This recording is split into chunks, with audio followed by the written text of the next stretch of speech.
ইসলাম মানেই শান্তি। যেই ঘরে ইসলাম আছে সেই ঘরে শান্তি আছে, যেই ঘরে ইসলাম নয় সেখানে শান্তি নেই। যে এলাকায় ইসলাম আছে সেই এলাকায় শান্তি আছে, যে এলাকায় ইসলাম নয় সেখানে শান্তি নেই। আজকে দেখেন এখানে একটা জনসমাবেশ, সব মানুষগুলি শান্ত, কোনো গ্যাঞ্জাম নেই। কিন্তু দেখা যায় অন্যান্য জনসমাবেশগুলিতে কি অবস্থা হয়, মারামারি হয়, কাটাকাটি হয়, গ্যাঞ্জাম হয়, লুটপাট হয়, পয়সা বন্টন নিয়ে ঝগড়ার সৃষ্টি হয়, বিরিয়ানির প্যাকেট নিয়ে মানুষ রক্তাক্ত হয়।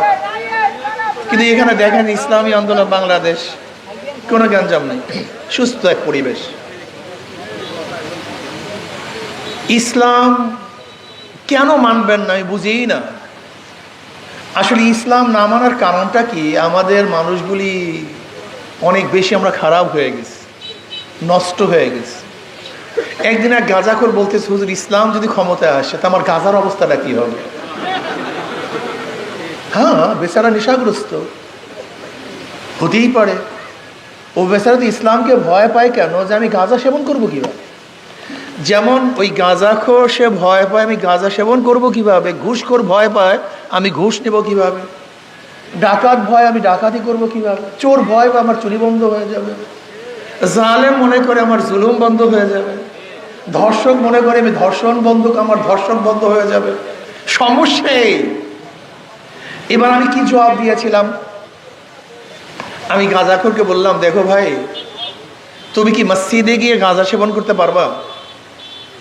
তো না হুজুর। আমি বলি কেন? পরিবেশ নেই। আমি বললাম দেখো, ইসলামী হুকুমাত হলে গোটা বাংলাদেশটাই মসজিদের পরিবেশ হয়ে যাবে।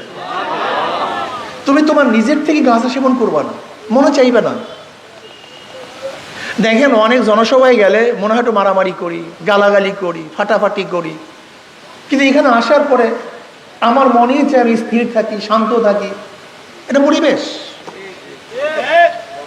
যারা ঘুষখোর তারা মনে করেন আমার ঘুষের অবস্থা নাকি। ভাই, আপনার পাশের চেয়ারের ব্যক্তি ঘুষ খাওয়ার কারণে আপনার মধ্যে লোভ চলে আসছে, আমি ঘুষ খাবো। কিন্তু দেখেন যারা ঘুষখোর তাদের অবস্থাটা কি, বেচারারা পালিয়ে বেড়াচ্ছে। কেউ কোথায় যাচ্ছে, কানাডায়, সেখানে বেগম পাড়া করছে। এখন টাকা কোথায় রাখবে, কিভাবে লুকাবে, সেই জন্য অস্থির। বলেন তো ছেলেদের কাছে তার লজ্জার অবস্থাটা কি, মেয়েদের কাছে অবস্থাটা কি, তার স্ত্রীর কাছে লজ্জায় কিভাবে মুখ দেখাবে। পাড়া প্রতিবেশী যখন দেখবে এই ব্যক্তি এত ঘুষখোর, তখন পাড়া প্রতিবেশীর কাছে সে মুখটা দেখাবে কিভাবে। আসলে আমরা বুঝি না। আমি বলি পাশের চেয়ারের ব্যক্তি যদি ঘুষ না খায় তখন তোমারও ঘুষ খাইতে মনই চাইবে না। সিগারেট খোর যারা আছেন, আপনি বলেন তো আপনি কাজটাকে ভালো করতেছেন? আপনি কাজটা ভালো করেন না, কিন্তু আপনি ইসলামকে কেন ভয় পান? যে ইসলাম যদি ক্ষমতা আসে আমার সিগারেট বন্ধ হয়ে যাবে। যদি সিগারেট আপনার মনের থেকে ইচ্ছাই না করে তা আপনার সমস্যা কোথায়? আপনার সমস্যা তো আমি দেখি না। ইসলাম কি করবে? ইসলামী হুকুমত আসলে একটা পরিবেশ সৃষ্টি করবে, যেরকম এসির মধ্যে আপনি ঢুকলেই ঠান্ডা পান, ঠিক ইসলামের মধ্যে ঢুকলেই আপনি শান্তি পাবেন। আপনার মনই চাইবে এইভাবে চলুক। প্রিয় ভাইয়েরা আমার, সমাজের কথা আবুল কালাম সাহেব বলছেন বিধায় আমি ব্যাপক হারে কিছু বলবো না, আমি দুই একটা কথা বলতে চাই। আপনি কি জানেন আমাদের দেশের চুরির অবস্থাটা কি, লুটপাটের অবস্থাটা কি? সব বাদ দেন, ধরে নেন আজকে যে মৌলানা আবুল কালাম সাহেব এখানে নির্বাচন করেন আপনাদের এলাকায়, ওই বেচারা কয় টাকা দিয়ে ভোট ক্রয় করবে? অথচ 5ই আগস্টের আন্দোলন করলাম আমরা, সংগ্রাম করলাম আমরা, যারা বিবৃতি দিয়েছে, বক্তব্য দিয়েছে, এই আন্দোলনের সাথে আমরা শরিক না, সম্পৃক্ত না, লুটপাট করে তারা, গুন্ডামি করে তারা, চাঁদাবাজি করে তারা, ধার দখল করে তারা, হাট দখল করে তারা, চাল চুরি করে তারা, মানুষের বুকে অস্ত্র ঠেকিয়ে হত্যা করে তারা। এমনকি আপনারা দেখেছেন, আমরা পত্রিকায় দেখলাম ছাত্র দল বিএনপির লোকদেরকে আঘাত করছে, নির্যাতন করছে, হাত পা ভেঙে দিয়েছে চাঁদা না দেওয়ার কারণে। বুঝেন, আগুনে আগুন খায়। আমি এতদিন শুনতাম যে জাহান্নামের আগুন এক আগুন আর এক আগুন খেয়ে ফেলবে, এটার বাস্তবতা আমার কাছে ছিল না। এখন আমি দেখলাম ছাত্র দলকে চাঁদা না দেওয়ার কারণে বিএনপির হাত পা ভেঙে দিয়েছে, আগুনে আগুন খায়। পত্রিকা দেখেছি। বুঝতেন অবস্থাটা কি? বিএনপির বক্তব্য এবং কাজ আওয়ামী লীগের বক্তব্য এবং কাজের সাথে হুবাহুবির কোনো পার্থক্য নাই।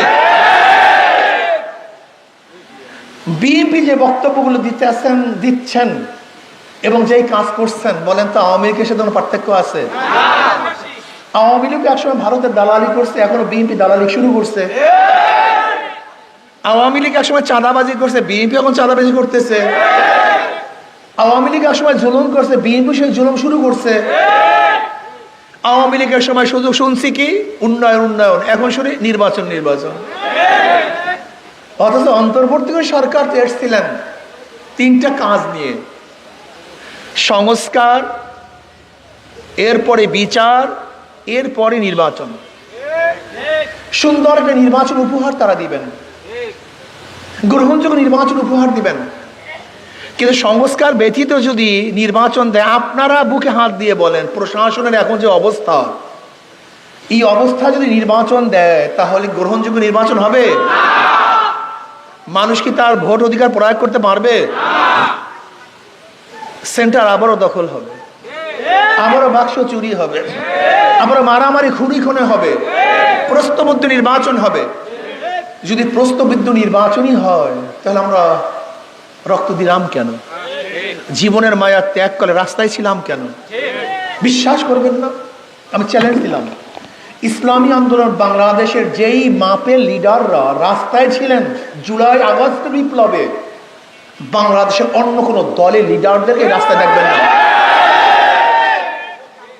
আমাকে দেখান তো বিএনপির একজন লিডারের ছবি দেখান তো, একজন, দুইজনের দরকার নেই, একজন। জামাতের একজন লিডারের ছবি দেখান তো, সামনের কাতারে জামাতের একজন লিডারের ছবি দেখাতে পারবেন না। ইসলামী আন্দোলন বাংলাদেশের সর্বোচ্চ লিডাররা মাঠে ছিলেন। কাজে জুলাই বিপ্লব এ তো আমাদের অর্জন, এই জনগণের অর্জন, ছাত্রদের অর্জন, মাজলুম জনতার অর্জন, সাধারণ জনগণের অর্জন। এটা কোনো দলের অর্জন না, কোনো ব্যক্তির অর্জন না। মানুষ শান্তি চায়, মুক্তি চায়, মানুষ শান্তিতে বসবাস করতে চায়।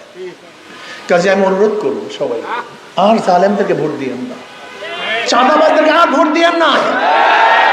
যদি আমিও চাঁদাবাজ হই আমাকে প্রত্যাখ্যান করুন, যদি আমিও জালেম হই আমাকে প্রত্যাখ্যান করুন। এরকম আপনারা ঐক্যবদ্ধ হন, জনগণ ঐক্যবদ্ধ হন। যেরকম জনগণ ঐক্যবদ্ধ হওয়ার কারণে ফ্যাসিস্ট সরকারকে তাড়াতে আমরা সক্ষম হয়েছিলাম, ঠিক যদি জনগণ ঐক্য হন তাহলে বাংলাদেশ থেকে চিরতরে চাঁদাবাজদেরকেও সরাতে আমরা সক্ষম হব ইনশাআল্লাহ। বাংলাদেশের মাসনাদে দ্বিতীয় আর কোনো চাঁদাবাজ ক্ষমতায় আসতে পারবে না। বাংলাদেশের মাসনাদে কোনো দুর্নীতিবাজ দ্বিতীয়বার ক্ষমতা আসতে পারবে না। বাংলাদেশের মাসনাদে কোনো জালেম, ডাকাত, লম্পট এবং গুন্ডাদেরকে আর ক্ষমতায় বসানো হবে না ইনশাআল্লাহ। আপনারা ঐক্য হন, জনগণ ঐক্য হন। আজকের থেকে এতটুকু ঐক্য হন, যেই দলের মধ্যে, যেই ব্যক্তির মধ্যে চাঁদাবাজ আছে, জালেম আছে, খুনি আছে, ডাকাত আছে, লুচ্চা আছে, গুন্ডা আছে, ওদেরকে আমরা ভোট দেব না ইনশাআল্লাহ। যদি হাত পাখার মধ্যেও এই গুণগুলি থাকে প্রত্যাখ্যান করুন। আমি এই কথা বলবো না হাত পাখাওয়ালারাও চুরি করলে, ডাকাতি করলে, চাঁদাবাজি করলে ভোট দেন না, না। রাজনীতি করতে আসছে মানুষকে শান্তি দেওয়ার জন্য, চুরি করার জন্য নয়। মানুষের সম্পদকে ফিরিয়ে দেওয়ার জন্য, দখল করার জন্য নয়। গরিব মানুষের প্রাপ্তিকে তাদের দাঁড়ে পুষিয়ে দেওয়ার জন্য, গরিবের চাউল মারার জন্য রাজনীতিতে আসি নাই। আপনারা ঐক্যবদ্ধ হন। যেই দলের মধ্যে চাঁদাবাজ আছে ওই দলকে আমরা ভোট দেব না ইনশাআল্লাহ। যদি আপনারা ঐক্য হন তাহলে শান্তি পাবেন, মুক্তি পাবেন। আমি শেষ একটা কথা বলবো, ইসলামী আন্দোলন বাংলাদেশের কথার সাথে, কাজের সাথে, মার্কার সাথে মিল আছে। ইসলামী আন্দোলন বাংলাদেশে প্রথম থেকে যে কথা বলছে আজও সেই একই কথা বলে। ইসলামী আন্দোলন বাংলাদেশ প্রথম যেটাকে সাদা বলছে আজকেও সেটাকে সাদা বলে। প্রথম যেটাকে কালো বলছে আজকেও সেটাকে হ্যাঁ ইসলামী আন্দোলন বাংলাদেশ গত বছর যেটাকে হালাল বলছে আজকে হালাল বলে, যেটা গত বছর হারাম বলছে আজকেও সেটাকে। এরকম না যে এক জায়গায় যাওয়ার পরে ঘুরে যায় না, ইসলামী আন্দোলন প্রথম থেকে আজ পর্যন্ত একই কথার উপরে আছে। ইসলামী আন্দোলনের মার্কা হাত পাখা, কাউর মার্কা নৌকা, কাউর মার্কা ধানের শীষ, কাউর মার্কা নাঙ্গল। নাঙ্গল গরিবদের প্রতীক, নাঙ্গল কারা বহন করে? গরিবরা, কিন্তু তারা গরিবদের উপকারে আসে না, ধোকাবাজি মার্কা। নৌকা চালায় কারা? গরিবরা না ধনীরা? যারা নির্বাচন করে তারা নৌকা চালাতে পারে না আর গরিবদের উপকারেও আসে না। ধান কাটে কারা? গরিবরা, কিন্তু মার্কা নেছে গরিবদের, কিন্তু যারা নির্বাচন করে তারা ধান কাটতে পারে না। কাঁচতে কাঁধের মার্কা গরিবদের, কাঁচি দিয়ে কাজ করে কারা? অথচ যারা মার্কায় নির্বাচন করে তারা নিজেরা ধান কাটতে কাঁচতে চালাতে। গরুর গাড়ি গরিবদের মার্কা, অথচ যারা গরুর গাড়ি মানিয়ে নির্বাচন করে তারা গরুর গাড়ি চালাতে পারে না। কথাটা বুঝতে পারছি? কথার সাথে মার্কার সাথে মিল নেই। কিন্তু হাত পাখা এমন একটা মার্কা যে নির্বাচন করে সেও চালাতে পারে, যারা করেন তারাও চালাতে পারে। হাত পাখা শান্তির প্রতীক। ইসলামী আন্দোলন, ইসলাম অর্থ শান্তি, মার্কার মধ্যেও শান্তি, ক্ষমতা আসলেও শান্তি। কথা ঠিক না? ধানের শেষ বুকে নিয়ে কেউ ঘুমায় না, নৌকা বুকে নিয়ে কেউ ঘুমায় না, নাঙ্গল কেউ কলিজার উপরে রাখিয়ে ঘুমায় না, কিন্তু এই হাত পাখা ঘুমের সময় কলিজার উপরে রাখিয়ে। হাত পাখা এমন এক মার্কা যার কথার সাথে কাজের সাথে হুবাহু মিল আছে।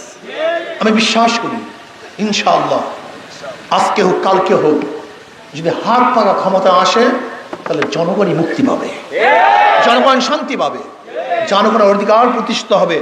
কাজে আল্লাহ আমাকে আমাদের সবাইকে আল্লাহর জমিন আল্লাহর হুকুমত কায়েম করে দুনিয়াতে মুক্তি, আখিরাতে শান্তির ব্যবস্থা করে দেন। আপনাদের এলাকার থেকে আমাদের পরিশুদ্ধ আলেম, বাংলাদেশে পরিচিত মুখ হযরত মাওলানা আবুল কালাম আজাদ সাহেব ইনশাআল্লাহ আগামী নির্বাচনে হাত পাকা প্রতীকী নির্বাচন হবে। আলহামদুলিল্লাহ, আল্লাহ আমাদের সবাইকে কবুল করে নেন। ইনশাআল্লাহ সর্বোচ্চ চেষ্টা করব, সর্বতোখান্ডি করব। আল্লাহ আমাদের সবাইকে কবুল করুন।